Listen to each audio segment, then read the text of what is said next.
Hey, I'm Al. Welcome to my new podcast, Al's Joint. Today we're going to talk about the 24 election results and some of the aftermath.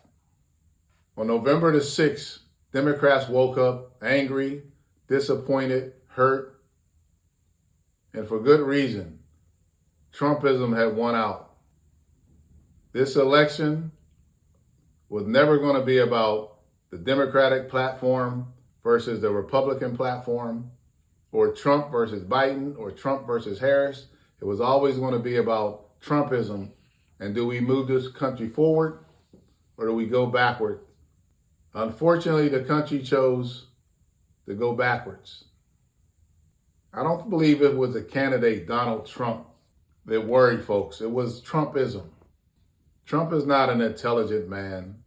We weren't worried about Trump's policy. What we were worried about was the folks behind the scenes pulling his strings and the folks that fed into Trumpism. Folks may ask, well, what is Trumpism? If Trumpism was a cake, the recipe would be 1 cup of racism, 2 cups of white power, a half a cup of sexism, a half a cup of ignorance, a tablespoon of isolationism, and a pinch of justification. That pinch of justification is important because without it, you couldn't mask the other ingredients. That's what has folks worried, because there's a similar recipe that created Nazism, that allowed Adolf Hitler to rise to power. So folks have a right to be concerned and worried. And folks got a right to be hurt because they actually thought this country was moving forward in the right direction, where everybody benefited equally from the prosperity that is America. No, we shouldn't be hurt. We should be angry. We should be willing to do whatever we have to do to preserve our democracy. In a democracy, whether you're brown or white, female or male, you have the same rights. That's what a democracy consists of.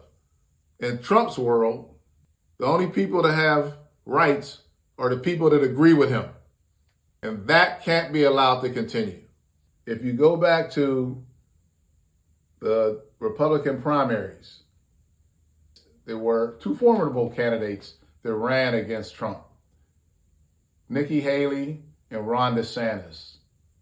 Both were strong, far right-wing conservative candidates. Both were definitely qualified to be in the Oval Office. Their campaigns were derailed early in the primaries because people were sending a message.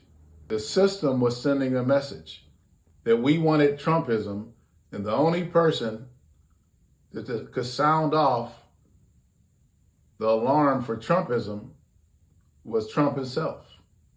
So it didn't matter how many qualified Republicans were in the primary. Only one person was coming out of that primary that even had a chance, and that was Donald Trump, because they needed Donald Trump. If you look at who they elected, who they decided was okay, the man who had pictures taken partying with Jeffrey Epstein, the man who said it was okay to grab a woman by her vagina. Grab him by the pussy? I could do anything. The man who said it was okay not to release any tax returns. To this day, he hasn't released any tax returns. The man who cheated on his pregnant wife with a porn star. The man who tried to overthrow our government with the January 6th insurrection. The man who hired his family members to be in his cabinet. Not only was he a DEI hire, but he expanded on that with other DEI hires from his own family and his friends. Let's go back over that list again. Jeffrey Epstein, The Republican voters knew about that, but they decided it was okay. The many derogatory remarks he made about women were okay to the Republican voters. The fact that he didn't release any tax returns was okay with the American voters. The fact that he cheated on his wife multiple times was okay with the Republican voters. The fact that he tried to overthrow our government was okay with the Republican voters.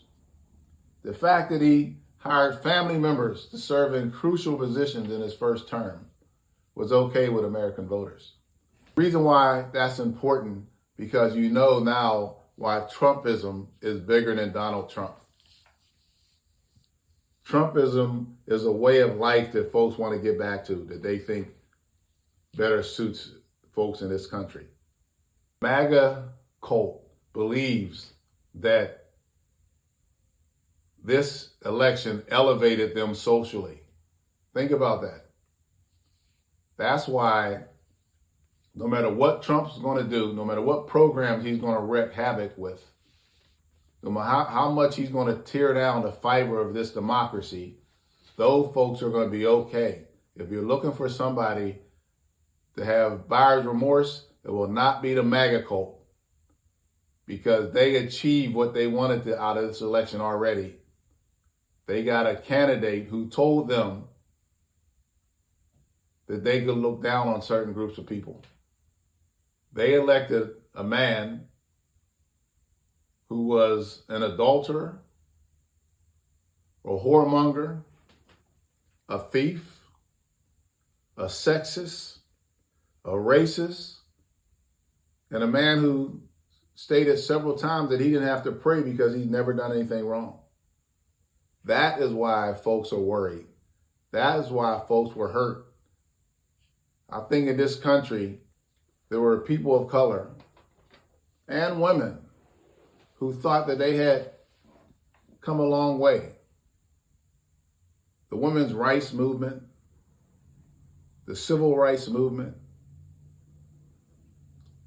people fought not so they could be above anyone else, so that they could be equal with everybody else. And along came a grifter who told them that wasn't the case. That there was status in this country, and we had to get back to that order. During the campaign, Trump continued with the incendiary rhetoric, with some of the most ridiculous statements that's ever been spoken during any type of political campaign. He claimed that folks were eating cats and dogs. In Springfield, they're eating the dogs, the people that came in, they're eating the cats, they're eating. People just took that and they actually believed it.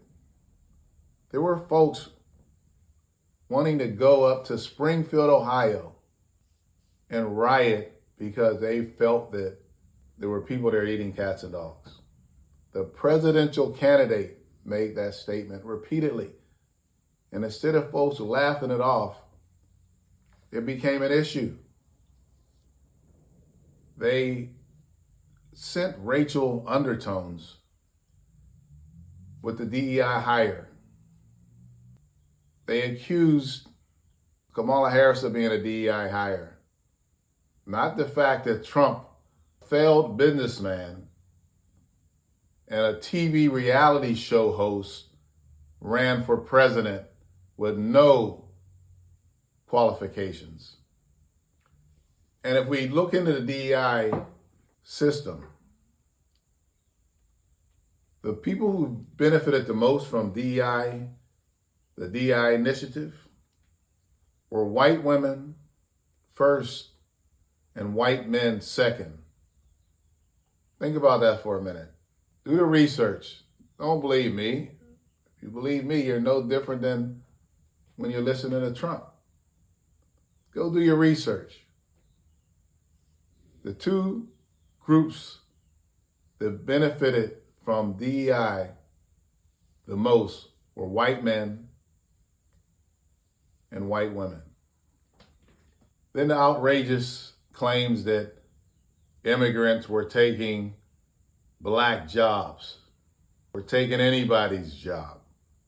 If you didn't do the research, and everybody has Google, you can do it on your phone, you can do it on your computer, it takes 45 seconds. You can go from ignorant to well-versed on a subject.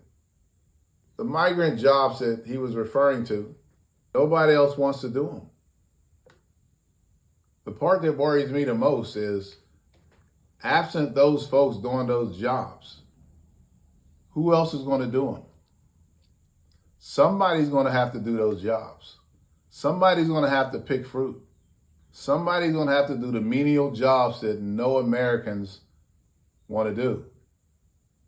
There's a reason why they're using folks to do those jobs, because they can't get American citizens to do it. So you should be worried, because at some point, the jobs that are already being taken, they're going to need those jobs to go to folks that Trump sees as fit, which means that I wouldn't be surprised if folks started getting released from jobs that they currently have for any reason, so that they become desperate enough. They have to have a pool of folks who are desperate enough to do those jobs that nobody wants to do. As we delve into the voter turnout, we're going to look at what went wrong and what went right. In 2008 and 2012, the Obama campaign came up with a formula for winning an election. They thought that an Obama coalition would look something like this: 40% of the white vote, 90% plus of the African American vote, 90% plus of the Latino Hispanic vote, and 70% of the Asian vote. And that combination would get them across the finish line. And it worked in 2008, it worked in 2012. In 2016, Hillary Clinton came close. She came oh so close to getting those numbers, but she came up short. Even though she won the popular vote, she fell short in the Electoral College, of course. In 2020, that same formula got Biden elected. Although his numbers weren't as pronounced in the Latino community and the African American community, it was still enough to get across the finish line. In 2024, the Obama coalition failed Kamala Harris. Even though the candidate was flawed, even though we knew that Trumpism was on the ballot, folks decided to sit this out. Some folks decided to cross over and vote for Trump. Kamala Harris got a little over 80% of the African American vote. That is embarrassing, folks. Kamala Harris got less than 80% of the Latino Hispanics vote. That's equally as embarrassing, folks. The white vote stood steady. She got north of 40% of the white vote. So that went right. The Asian vote was close, but it was south of the 70% needed. Folks have to look themselves in the mirror for a number of reasons. It's not just our responsibility to vote. It's also our responsibility to see that our peers vote, our family members vote, our friends vote. And I think that's the lesson we take away from this, because this clearly shows that the numbers show that if we vote, if we get people out to vote, we win. And when we don't, we lose. In this particular instance, we lost with Trumpism on the ballot. And we're going to have to make sure we're engaged in this struggle to make sure he doesn't just destroy all the norms that we've fought for, all the rights that we've struggled to achieve, people of color, women, all minority groups, that's where the struggle begins, because we put ourselves in this position. If you think that voting isn't a part of your responsibility, I think that maybe you're in the wrong country. Don't forget to join in next week as we discuss the budget and program cuts that President Musk and Vice President Trump are enacting and what effect it has on the taxpayers. Yes, I said it right. Let's take the gloves off. Let's get at it.